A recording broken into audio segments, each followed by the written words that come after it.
You are listening to AM 1240 Hot News Talk Radio. Clutch with Keon Rose, that's me. Oh my goodness, it's so good to be back. Man, I don't know what I'd do with myself without this show. Like, I really don't know. This has become just like not just a part of my life. Like, there's a chunk of my personality in this show. Like, I have to do this show now, and I don't do it on Fridays anymore. Because hopefully as the days get longer, I'll be able to do it. I'm Adventist, and so when the sun sets on Friday, I don't do work. That's basically the long and short of that. So I don't do the show on Friday. I miss you guys. So much happened over the weekend. I don't even know where to start. So let's start with the platforms. Let's just get all the stuff. Let's just get all that stuff in here, the good stuff. Where can you find us? How can you listen to us? How can you interact? This is AM 1240 Hot News Talk Radio. You can find us on Facebook, Twitter, and YouTube. Those are the usual suspects. If you go onto those platforms and search Hot News Talk Radio, we're the first thing that comes up, and we'd love to hear from you. Friend us, follow us, subscribe to us. You know, if you're watching on YouTube, subscribe button's down below. It's free. It doesn't hurt anything. You know, just subscribe. And then you'll know anytime a new episode of anything comes out. You can find us on Facebook and Twitter. We interact. We've just got messages going back and forth all the time. You can listen to us on hotnewstalkradio.com. You can stream us on YouTube or listen to our classic episodes. We never, ever, ever call them old. And, of course, the TuneIn Radio app. The TuneIn Radio app. Search Hot News Talk Radio.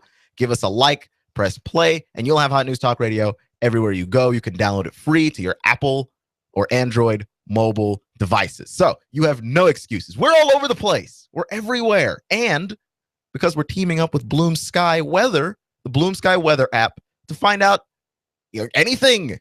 I mean, the weather's been nice today, but what if it takes a turn for the worst? Wouldn't you like to know? Bloom Sky Weather app, again, free for your mobile devices. So it's been a long sports weekend, but here's the thing, right? Because like I never know when I'm going to be able to just sit down and just talk basketball, especially when it comes to the Warriors, because of just how good they are. But at the same time, they're not local news, but I feel like they're just newsworthy based on just how good they are. And Steph Curry specifically, because of how good he's been, I can't stress how important it is to watch the Warriors. You haven't seen anything like this since the 96 Bulls, at least. And we're looking at a player in Steph Curry who's changing the game. And like you saw the beginning of it last year.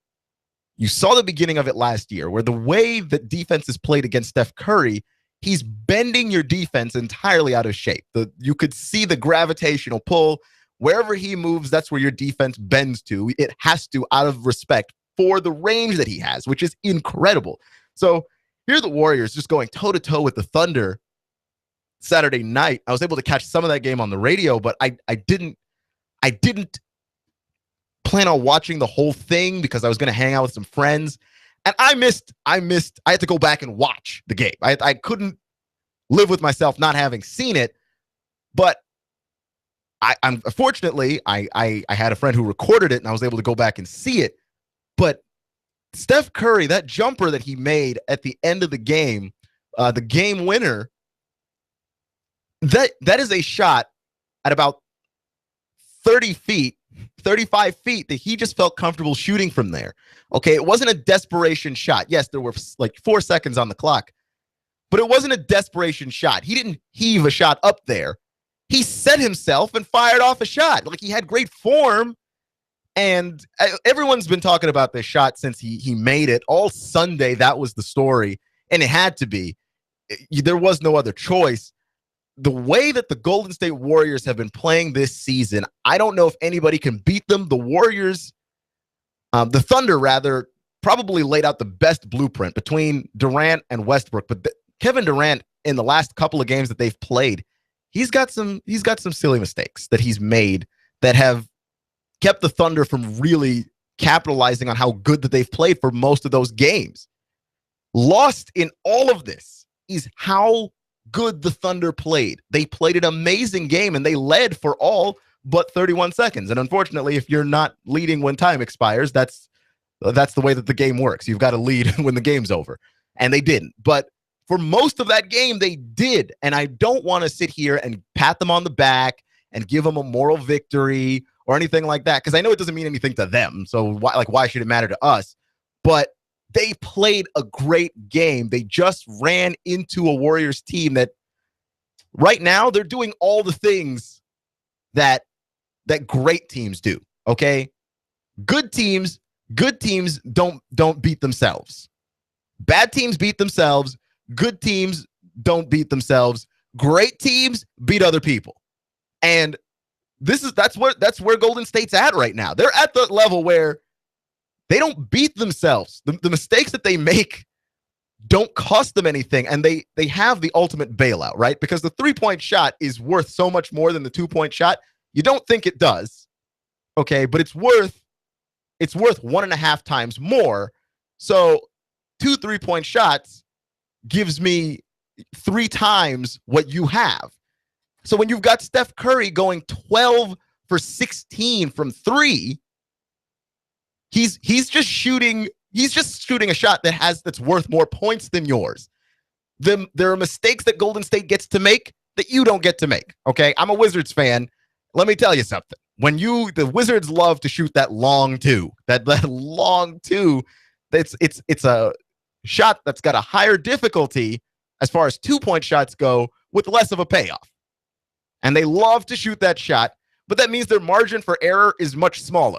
The mistakes that the Wizards get away with, much less. If they don't play a clean game of basketball, they lose. Not so for the Warriors, because you've got 3-point shooters everywhere, okay? You've got Harrison Barnes in the corner 3. Klay Thompson can fire from everywhere. And then Steph Curry has increased his range to the point where we're talking about Steph Curry. I mean, we're not talking about it, but like the conversation came up for, could Steph Curry also win most improved player? Because he was great last year, won the MVP. Could Steph Curry win most improved player? And to highlight that point, like nothing highlights that point more than the comparison between Steph Curry and James Harden. James Harden, by the way, is playing pretty good basketball right now. He is. The difference between Steph Curry and James Harden is last year we had a conversation about whether or not James Harden, Steph Curry, who should win the MVP. I don't know. Steph's playing amazing. So is James. James has got less talent around him. Oh, I don't know who's going to win. Now we're at this level where Steph has increased his range. Okay, he's about to smash his own 3-point record to just smithereens. I mean, he's already beaten it. He's already passed the record, his own single-season 3-point record. He's about to blow it to smithereens, and he's not even in the same stratosphere as where he was last year. And James Harden's still playing really good basketball, like the same level as last year. He started off really slow. The Rockets started off really slow. They're in the 8th seed. Like, there's just so many more things against James Harden this season. But, like, we're not even having a discussion between James and Curry. The question now is, should Curry win unanimous MVP or just MVP? And it should be unanimous, by the way. This is AM 1240 Hot News Talk Radio, Clutch with Keon Rose. The Warriors are fantastic. Steph Curry is in another level. We've never seen anything like this. Like, forget me. We've never seen anything like this. And so, I mean, I understand the bitterness. You've got Oscar Robertson. You've got Kareem Abdul-Jabbar. You've got guys coming out and saying, well, Steph Curry couldn't have done it back in the day. Like, what are you talking about? Like, seriously, what on earth are you talking about? Of course he could have done it back in the day. Like, I understand that you can hand check guys, but when a guy is shooting from 35 feet out with confidence like that, the hand check doesn't mean anything. Hand check stops the guy from getting to the paint. Steph Curry's got handles. Steph Curry's got range. It just makes the old guys, it makes the old timers and the greats of the game sound really just salty and bitter about the accolades that we're heaping on Steph Curry, accolades that he deserves. He deserves the praise that he's getting. It didn't come out of nowhere. Okay, and it's crazy because, like, while LeBron James is playing the game, LeBron James is not appointment television like he was.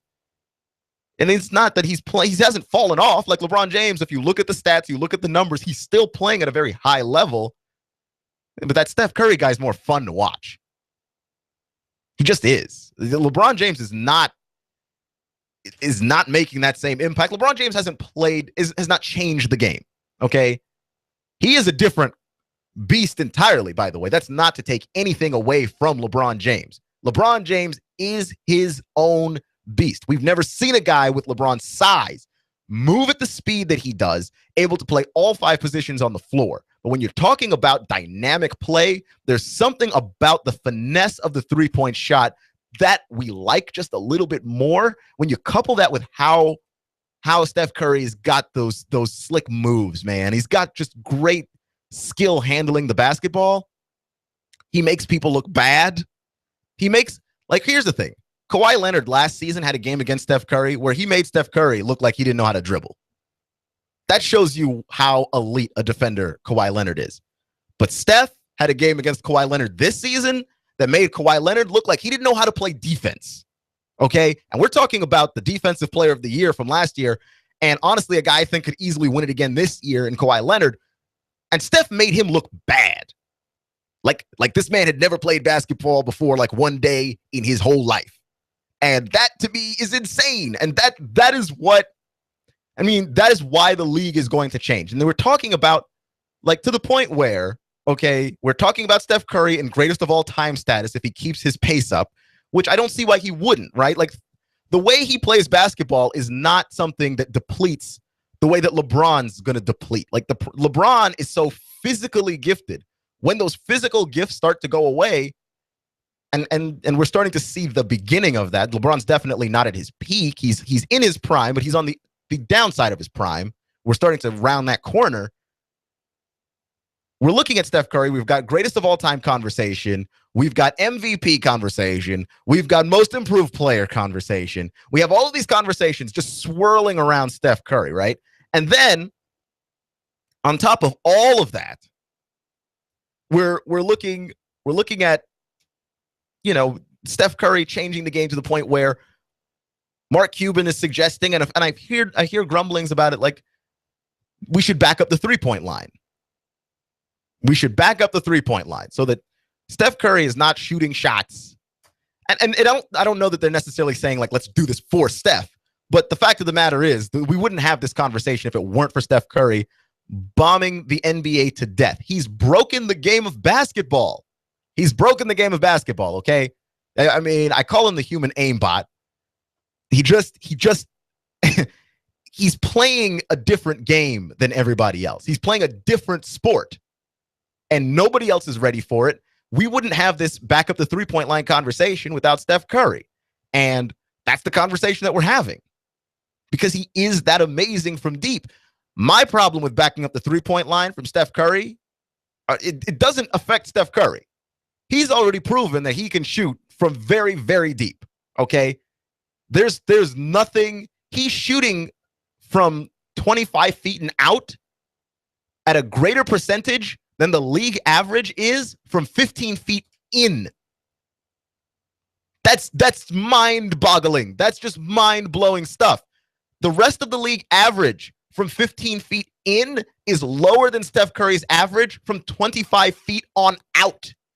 So backing up the three-point line, that doesn't affect Steph at all, okay? That guy's still going to score lots of points, and they're going to be a lot of threes. In fact, you make the game harder for everybody else because everybody else is shooting normal people threes, okay? Everybody else is shooting the three-pointers of a normal human. If you back up the three-point line, guys that are shooting around 43%, your Russell Westbrooks, your John Walls, your Chris Pauls, your guys that are shooting like above the league average in three, but that are pretty good, you make the game tougher for them. Like now all these guys are scoring twos, okay? Because you know John Wall's not backing up. That's just not his game. And to watch Steph Curry change the game the way that he has, and I'm interested in seeing it. Like I really am interested in seeing how it is that the next generation of players is going to play. Because we're already seeing that difference, okay?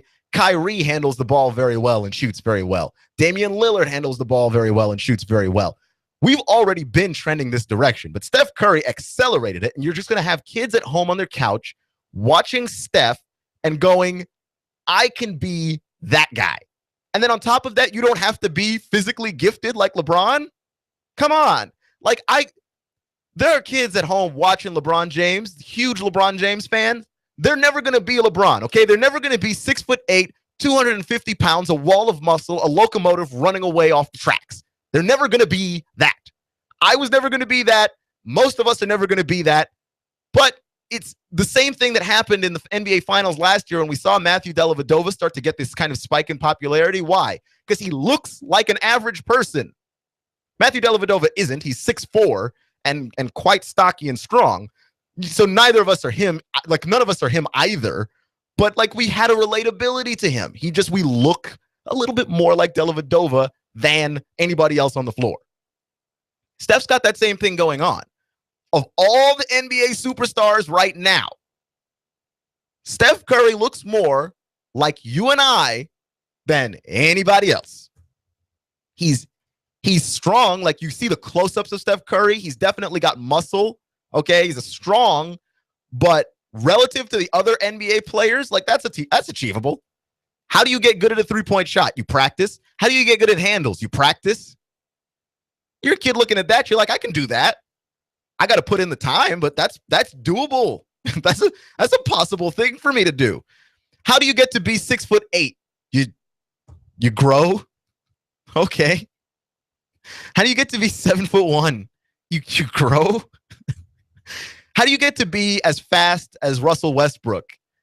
You just have those muscles. Like, there's nothing you can do to be as fast as Russell Westbrook. Like, there's no amount of practice and exercise that's going to make you that fast or jump that high. You either can do it or you can't do it. Okay? You look at Steph and you're like, all of the things that Steph is doing really, really well, all of those things, you can practice to be that. You can actually practice to be more like Steph Curry. Like, even now, if you're just a weekend warrior, you just play pickup ball, because that's what I do. I play pickup hoops on the weekend. Like, even if I practice shooting, no, I wouldn't be Steph, but, like, I actually could be a better version of myself. I could be a better shooter. I could be a better ball handler by merely practicing. I don't, because nobody pays me to play basketball. So I'm not going to spend my weekdays, like, working on my handles unless I play more basketball. Like, if I played more basketball, I suppose. But I'm not going to do that. But I could. I foreseeably could. I'm 5'10". To achieve LeBron height, there is not a thing on this earth I can do. And so that explains, like, the popularity of Steph Curry. But just what he's doing to the game is going to have an effect well beyond him playing. He's gonna have an effect on this game in terms of the next generation of players. Okay, we already just start looking out for it, because it's happening. Okay, there are kids in neighborhoods like you saw how Michael Jordan changed the game. Players wanted to be like Michael Jordan.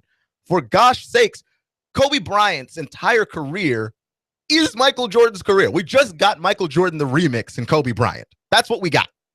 And I have no problems with that, by the way. Give me more Michael Jordan if that is at all humanly possible. Give me more Kobe in his prime if that is at all humanly possible. Like, I enjoyed the heck out of watching Kobe. And you've got long, kind of skinny-ish, lanky players emulating Kevin Durant. Like, you see Otto Porter coming up admiring Kevin Durant. So it's just like, there are guys that you're going to try and be more like, but you have to have that length in order to be Durant-like. Okay? You have to have that bulk in order to be LeBron-like. There's a certain level of tenacity you have to be Jordan-like. You don't have to have any of those things to be Steph Curry-like. You just need to practice a lot. Like, a lot. Okay? Because if you go back and see all the work that Steph Curry put in, and Steph has to put in the work that he has to because of his size, that he's big for most of us, but he's not big in the NBA at all. And so it's amazing because not only is he a fantastic shooter, by the way, but he finishes around the basket at a very high percentage as well. Oh, what do you do? This is AM 1240 Hot News Talk Radio. You're listening to Clutch with Keon Rose. And that's the basketball talk, because, man, I'm pulling over on the side of the road to watch Steph Curry highlights. That is what that guy has done. In the last 3 seasons, that is what that guy has done to me. I've done some very weird things in order to watch the latest Warriors highlights. That's where we've gone. Okay, and that's how we're here now. We've got some interesting news from the Combine. Okay, Chris Jones from Mississippi State. There's a wonderful story there about a situation that nobody should ever have happen to them. We'll talk about nightmare scenarios. We'll talk about the Oscars. We'll even talk some little Super Tuesday and some English Premier Soccer. Okay, there's a race for the title. It's close now. I'm just kidding with you. Clutch, next. I'm blowing everything up. We're starting over. I'm doing a new show. I want guys who push it to the middle of the table and go over the top. Take a risk, fail miserably. I'm right, and I'm not wrong, and I'll never back down. Conflict works. Allow it. It's The Herd with Colin Cowherd. Right here and everywhere. Noon Eastern. You give us 12 minutes and 40 seconds. We'll give you Chattanooga and the world. News Talk 1240. I'm going to Carter Shooting Supply. Carter Shooting Supply. That's right, Carter Shooting Supply. They're having a great sale on all of their guns right now, and it's name brands like Smith & Wesson, Ruger, Springfield, their AR-15s. They've got the hottest gun in the land right now, the Sky 9mm. Man, it comes in all the cool colors. If you're an Alabama fan, they've got crimson. If you're a big orange fan, they've got an orange one. You know, all the women are loving the pink one and Tiffany blue. Plus, it has a lifetime warranty replacement. If the gun is stolen, all you need is your police report or receipt, and they'll replace it free. It has a 60-day full money-back guarantee. That's Carter Shooting Supply. They're in Harrison right there at 6210 Highway 58. Are they online? Yes, they are. That's cartershootingsupply.com, or give them a call, 423-344-1099. Now, this sale's not going to last too long, so you need to hurry up and get there. And they do have a great indoor shooting facility. You can get your Tennessee handgun carry permit also. That's Carter Shooting Supply, 423-344-1099. You need a place for your party or maybe a wedding reception for 100 or even more. Maybe you'd like to host a small trade show for your business, and you need a very affordable venue. Are you looking for a place for your birthday gala or services to start up a church? Look no further than the Hidden Gem in Hickson. It's an overlooked, newly appointed reception hall right here in Hickson, Tennessee. Big space, small price. That's right, big space, small price. Call Mr. Chu and ask for a tour. 316-7388. That's 423-316-7388. He'll tell you a lot more about the venue. Rent this venue today. Just call 423-316-7388 and ask for Mr. Chu. Hello, I'm Mike Little, candidate for criminal court judge with 25 years of criminal court experience, which makes me the most qualified candidate. The experience I have gained from handling over 4,000 cases in state and federal court has equipped me with the ability to be fair, impartial, and independent. As your next criminal court judge, I will focus on keeping Hamilton County safe. I view this position as a public service and will strive to improve the daily operation of the court. I humbly ask for your trust and vote in the March 1st Republican primary. Paid for by the committee to elect Mike Little. Barry Abbott, Treasurer. Expect increasing clouds out there through the nighttime hours, overnight lows into the mid-40s. Becoming breezy for your Tuesday with a line of showers and storms marching in, most likely for the afternoon. Highs back into the 60s with drier and cooler weather returning on Wednesday. Highs closer to 50. Check out the Fresh All New Wine Conference at Abba's House, March 6th through the 10th. Pastor Ron Phillips welcomes Perry Stone, Tommy Bates, Randy Caldwell, and others for this week of encouragement and renewal. For more, FONW.com. And I'm Source 12 Chief Meteorologist Patrick Ward. On AM 1240, Hot News Talk Radio. When the weather turns bad, turn to AM 1240 Hot News Talk Radio. On the net, hotnewstalkradio.com. Follow us on Twitter, YouTube, and Facebook. From the Hot News Talk Radio Weather Center. Chattanooga, we've got you covered. When the weather turns bad, the Tennessee Valley turns to Hot News Talk Radio. Go, go, go, go, go, go. You give us 12 minutes and 40 seconds. We'll give you Chattanooga and the world. News Talk 1240. AM 1240 Hot News Talk Radio with your Hot News Now update.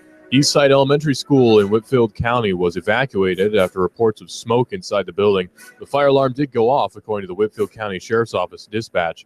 The evacuation happened at 7:56 a.m. It was precautionary. On Sunday, a fire broke out on Walden's Ridge. The fire department responded and did manage to put out the fire, and that was after there was an initial fire in 1 acre where someone threw out wood stove ashes, which then ignited. It's not clear if the 5-acre fire is related to the 1-acre fire. A woman who had 2 children and her boyfriend inside of her car was pulled over. She was found to have an expired license, and she already had an outstanding warrant for her arrest. When police attempted to arrest her, she sped off in her car, crashing eventually into a business.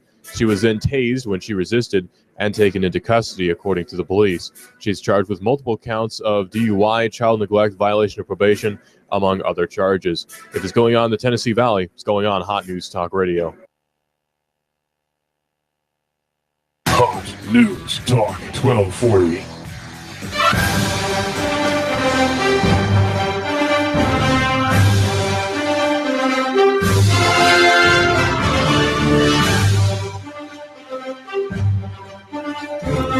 So the 88th Oscars were last night, and there were some takeaways from there.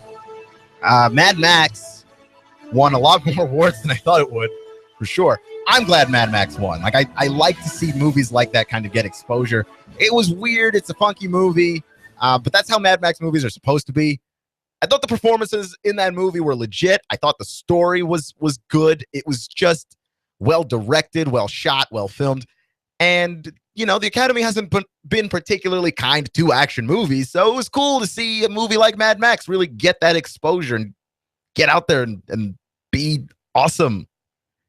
Because here's the thing, right? Like, usually, you know what movies are like. There's certain movies that just kind of swing for the Academy. You just they get up to the plate, they swing for the Academy. Sometimes you miss, sometimes you hit, but you're going for this driving, emotional cinema tour de force of a movie, and Mad Max was not any of that. Okay, it didn't try to be, and I think that we should try and applaud and appreciate more movies for that. But I think if you're gonna give Mad Max that nomination, you should also give Creed that nomination. That's all I'm saying. I'm not even saying Creed deserved to win. Just like Michael B. Jordan was fantastic in Creed. I like why didn't Creed get nominated for anything? You know, it rubs me the wrong way. Anyhow, other things in the Oscars to take away. Leonardo DiCaprio finally wins an Oscar. Probably the most overdue thing ever. And here's the thing: like, I don't even think The Revenant is his best performance, just because. And I've heard people have this conversation before, and I have this conversation with my brother a lot. Like, Leonardo DiCaprio is such a great actor, but you didn't get to see him cut loose in The Revenant, okay? In The Revenant, he gets mauled and attacked by a bear, and he spends a lot of that movie like crawling around in a forest. And while the way that movie looked was amazing, and again, the acting performance by Leo in that movie is great, I don't even think that's his best one. Not that it's like a shame that this is the one that won, but like I didn't even think that was his best one, to be completely honest with you. So, hey. But more power to him, because that was long overdue. Chris Rock had the opening monologue was about race. It was about race because, of course, there was not a single black anybody nominated for anything in this Oscars, to the point where you can't miss it. Okay, you can't avoid that, and you have people boycotting it. Spike Lee and Jada Pinkett Smith and Will Smith. For Concussion didn't get nominated for anything, and I don't know how good Concussion is. I actually haven't seen that movie yet. Like, I saw the trailers for that movie, and I'm like, I'm not sure that this movie's good. I'm sure it's controversial. Is the movie good, though? Is it?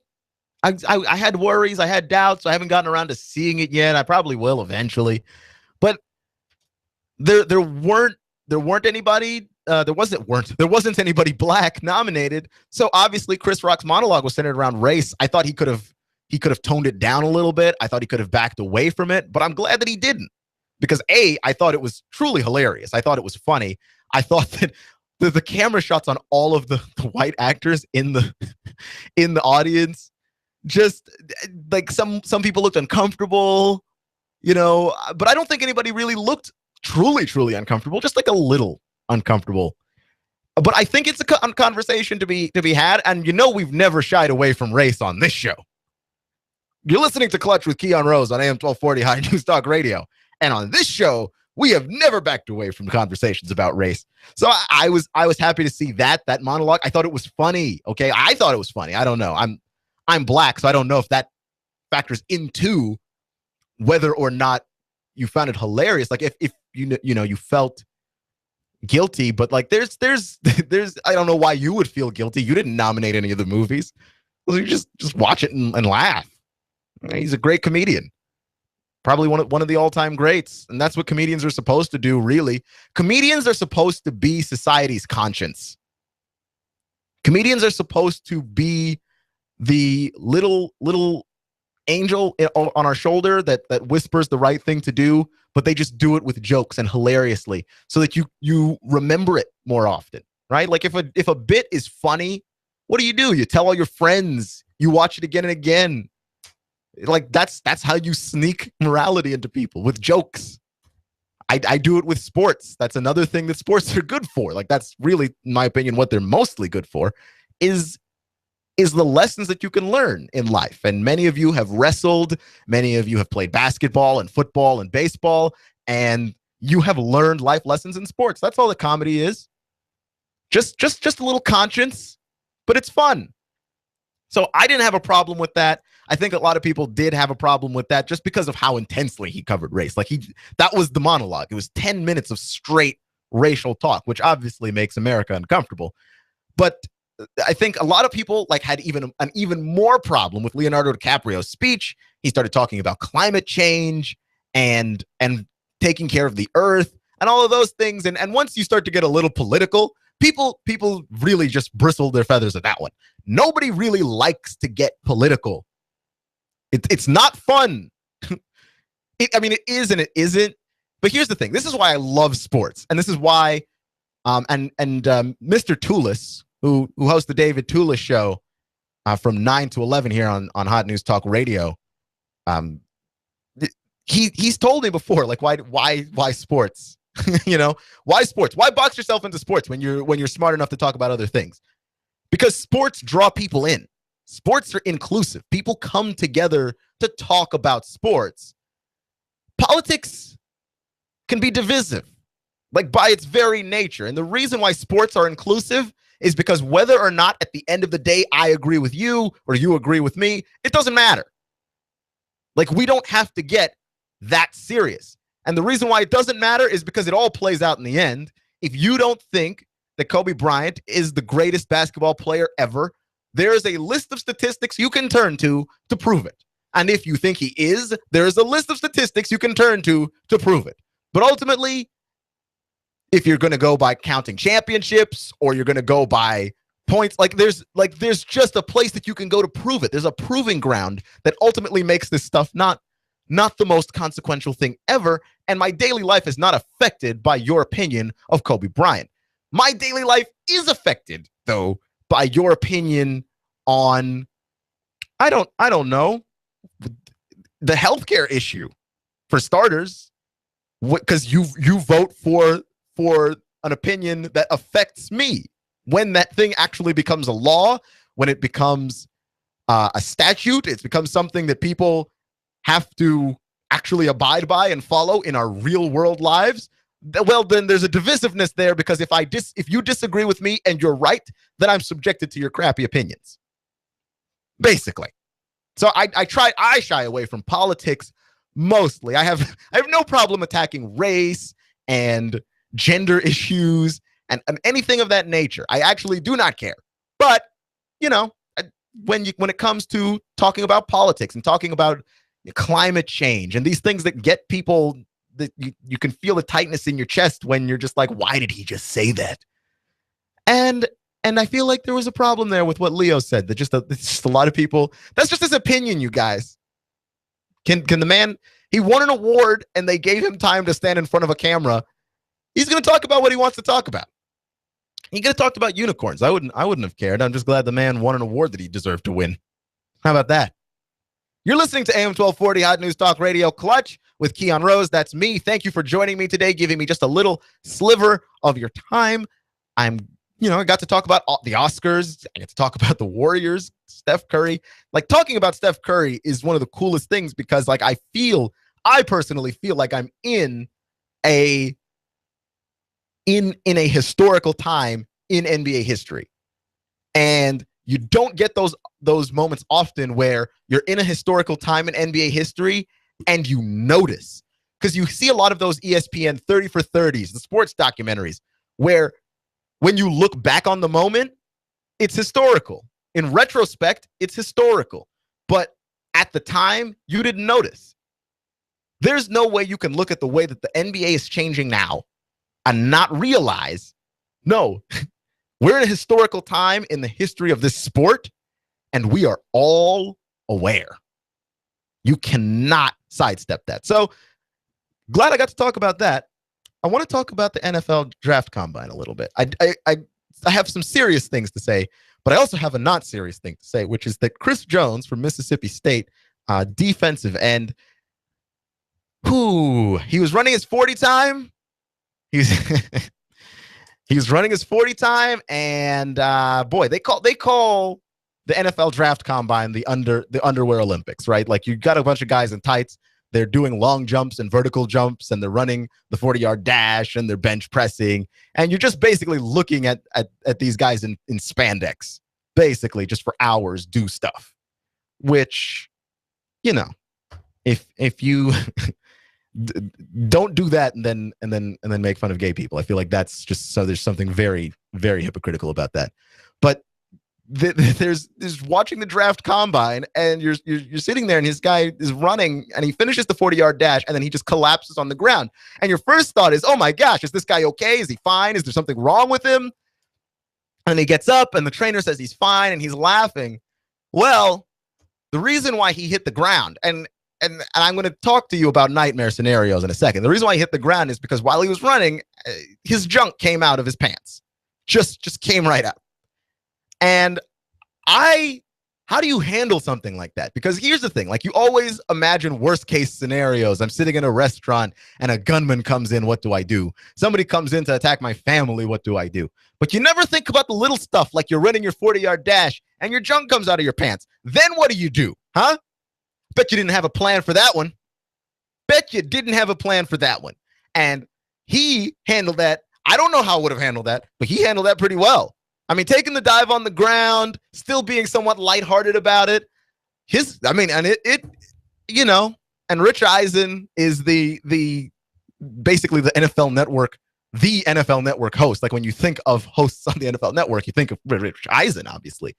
And Rich Eisen, of course, said that when these guys fall, they fall long and they fall hard. So obviously the jokes abounded, like, immediately.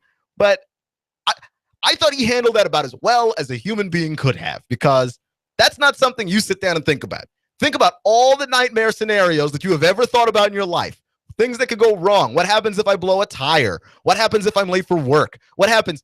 Bet you didn't think about what would happen if your junk accidentally came out of your pants, because that's a serious question.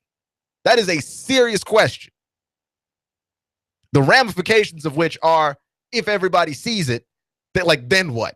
And you're on television. And it's not like, the 80s or the 70s where the draft combine happened and nobody could see it. The NFL is a 365-day-a-year operation. Once the Super Bowl happens, we start to look to next season. We start to look to the NFL draft, which we will cover here on Clutch with Keon Rose. Don't have a player breakdown for you today, but I do have some criticisms and some skepticisms about the draft process, because, like, I feel like guys just sort of show up out of nowhere, and we don't know who they are, and then suddenly they're here, and the draft guys are telling us they're really, really good, and we're just supposed to take it and believe it. This is AM 1240 Hot News Talk Radio, Clutch with Keon Rose. What would you do, man? His junk came out of his pants, and it was like not even a little bit. Like, it came out all the way. He took a dive. Smart move. That is a very heady play there. That guy, you know what? I draft that guy on my team. You know why? Because that guy, first off, his junk came out. He finished the 40-yard dash. 1, 2, he had the self-awareness to just cover up, to just get down. I mean, that's a guy that's thinking on his feet. That's a guy that finishes the job. I'm telling you, man. Like you learned a lot about Mr. Jones. There, you learned a ton about that guy. That's all I'm saying. So there we go. Now that we've talked about junk for about 5 minutes, let's shift gears here a little bit. I do want to still do more draft talk because I'm hearing a lot about Carson Wentz, right? Every show does their best and worst of the weekend, their highs and lows of the weekend, whatever you want to call it. I didn't want to do that on this show because that just seems really, really derivative. Like we're obviously going to stand here and play Monday morning quarterback. Like that's what we're doing anyway. So I have to stand here like and announce to you, like, nah, this is what I'm doing. I'm giving you my best and worst observations of the weekend. That's what the show, like that's the show every day. The best and worst of what happened the day before. That's the show. So like making that the show, that seems silly to me. I didn't want to do it. So I did have an observation about the NFL draft because like everybody's talking about Carson Wentz, this quarterback from North Dakota. He played Division II football in the Senior Bowl. He played amazingly. He looked really good. He looked really good in the combine. I got to see some of his throws in the combine. He's got great form, great technique from what I can see. I'm not a scout, but again, I've watched a lot of football, so I know a thing or two, as I'm sure you do as well. And, you know, he threw with anticipation, which I remember was a huge thing when Cam was in the draft combine years back. Cam Newton would throw the ball, but he would wait for the receiver to break, and then he would throw the ball. Because that's not what he was used to. He wasn't used to throwing with anticipation, throwing the ball before the receiver turned. And that's just something that takes practice. He does it now, you know, but Carson Wentz, as a guy who's not even in the league yet, has played under center. He's throwing with anticipation. His form looks good. I think you are going to need to take some time to develop him. But my thing is, I came into the weekend going, not having a clue who Carson Wentz was, and came out of the weekend going, really? I'm supposed to know who Carson Wentz is? Like he's like in everybody's top 3. I understand Paxton Lynch because there was that story with Memphis. Memphis was undefeated for a stretch in the season. We talked about it here on the show. Mr. Judd and I did our picks, and we talked about Memphis an awful lot. You know, I'm really super interested in what causes the draft day hype machine to really fire up, because we see guys like rocket up the draft board, and I'm always wary of it because we've got the tape. We've got the tape on these guys, and I saw some, like I sit down on YouTube and I just watch just like a disturbing amount of video. Just who is this guy? What does he do? Where does he come from? Okay, Carson Wentz can ball. He's not unintelligent. From what I understand, he crushed it in his interviews. Teams really like him. He seems like an affable, nice guy. Like if you drafted him, he would be great for your locker room. So I'm not saying that he doesn't have all of the tools.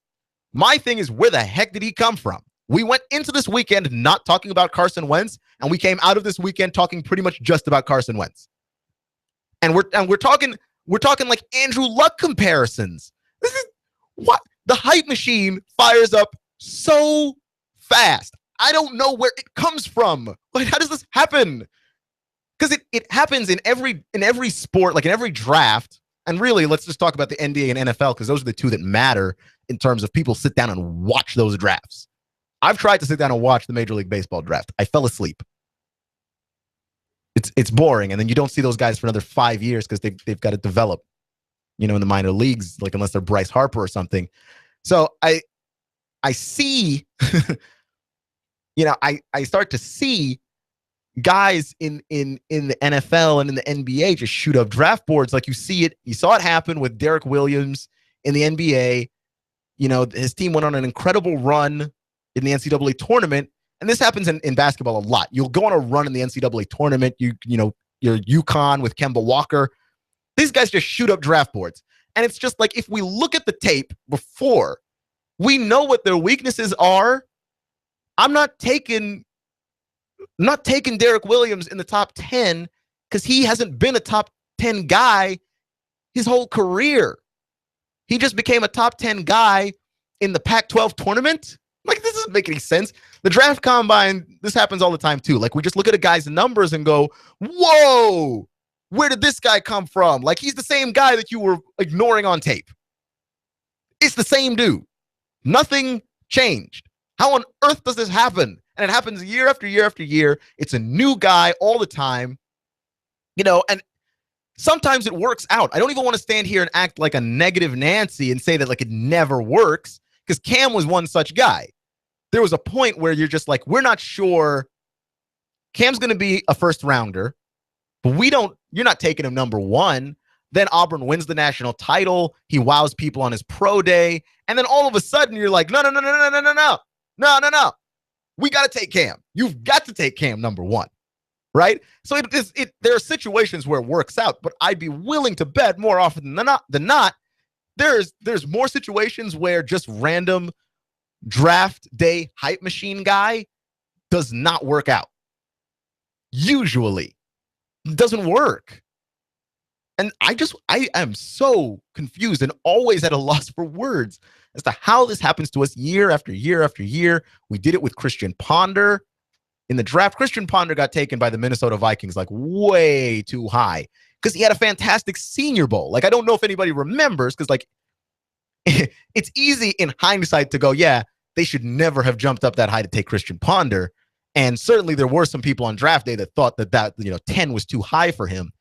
But he had an incredible Senior Bowl, and that he really shot up a lot of draft boards. And you're just like, what new thing did you see from Christian Ponder that you weren't seeing previously that made you think that this was going to work?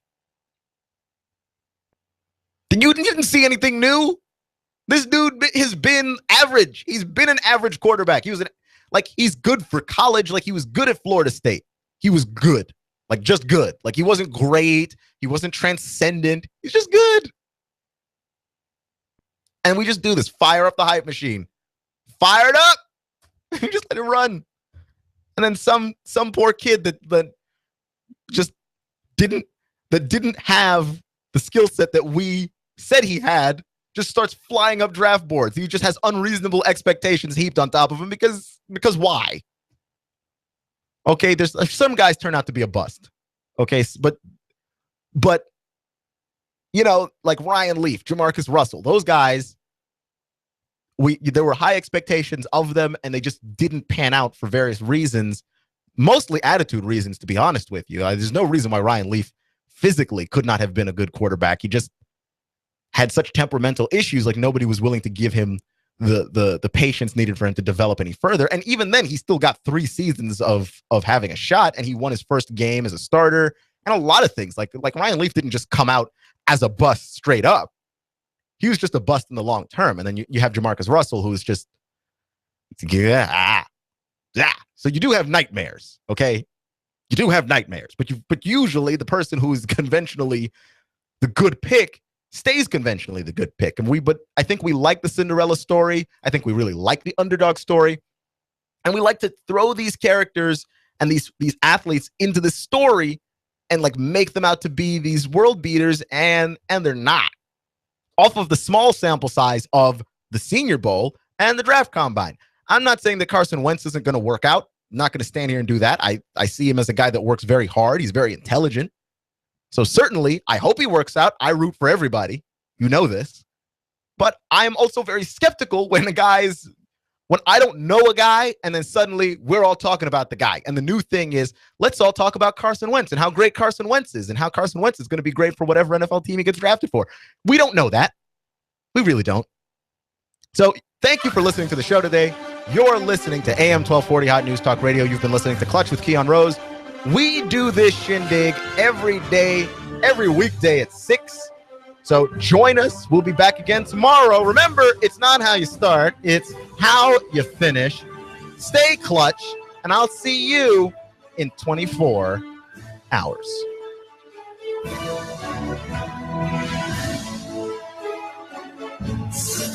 You give us 12 minutes and 40 seconds, we'll give you Chattanooga and the world. News Talk 1240.